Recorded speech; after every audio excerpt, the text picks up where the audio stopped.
Hello मित्रांनो, तुमच्या Marathi Dick चॅनलवर स्वागत आहे। मी तुम्हाला मराठी डिक चॅनलवर रोज नवीन इंग्रजी शब्द शिकवणार। तर चला समय नसण्या करता आजच्या व्हिडिओमध्ये शिकूया इंग्रजी शब्द। ल्युब्रिकंट। ल्युब्रिकंटचा मराठीत अर्थ वंगण, यंत्रातील घर्षण कमी होण्यासाठी वापरायचे तेल होत आहे। ल्युब्रिकंटला आपण वाक्यात प्रयोग करून बघूया।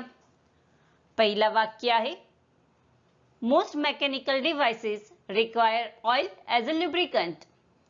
दूसरा वाक्य आहे This lubricant will reduce friction in the machine. तीसरा वाक्य आहे Sweat is the lubricant of success. चौथा वाक्य आहे I think humor is a great lubricant for life. Friends, व्हिडिओला लाईक, शेअर आणि कमेंट करायला विसरू नका आणि चॅनलला सबस्क्राईब करा।